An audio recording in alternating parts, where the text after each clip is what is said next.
this guy, who works with me, who's a close friend of mine, Hakeem Shabazz Ahmed. He knows all about modern medicine. He's studied mainstream medicine. He's studied Ayurvedic, classical Chinese medicine. I mean, he's basically learned all of it. He knows. I mean, he uses things, cutting edge stuff like that will get you banned on social media, like chlorine dioxide and turpentine and all kinds of stuff, right? Like he uses everything.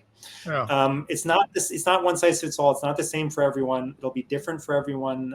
It'll be a different diet, a different approach, depending on why you got sick. And the key to understand is that most people, right? Like you stick like 1,000 kids with, the vaccine schedule growing up. Not everyone gets autism. A lot of them get autism, yes, but not everyone. So it's not just the shot, right? It's the shot plus something else. It's the toxin plus something else. And what that something else is, there's something about that person's life or their genetics or, their upbringing or the way they approach the world that has weakened a particular organ in their body, okay? That organ has become toxic. It wasn't able to detoxify itself. It became toxic. Eventually, it creates the illness. And so the really underlying deepest root cause is that thing that usually began when you were like 6 or 7 years old. Like it started from the earliest childhood, and that's where the real root cause is. That's why that particular organ got affected in a particular person by the spike protein, and somebody else got a different illness or no illness when they got exposed to the same toxin or pathogen. I'm going to tell you, for anybody listening, I want you guys to know. So with my wife, we did naturally started out entirely alternative, and we have used the chemo and the antigen treatments. We've continued to use alternative treatments in any place that we can find useful or stuff that we believe to be that's actually useful. Anything that we can, where we can justify it, where we can make use of it.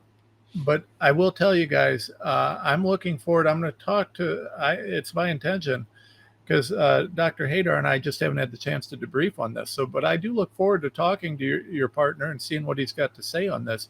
And I want to urge people, don't just, for me and for us, and I'll tell you, when you get diagnosed with cancer, it really is an impactful thing. And as the good doctor said, you're looking at your own mortality. So you need to evaluate every option, decide what's right for you, and then go with it. But I wouldn't rule out what's going on from a policy level. When we talk about, are there alternatives? Are there cures for cancer out there that are not mainstream? I absolutely believe there are. Now, I'm very eager to talk to Dr. Hakeem.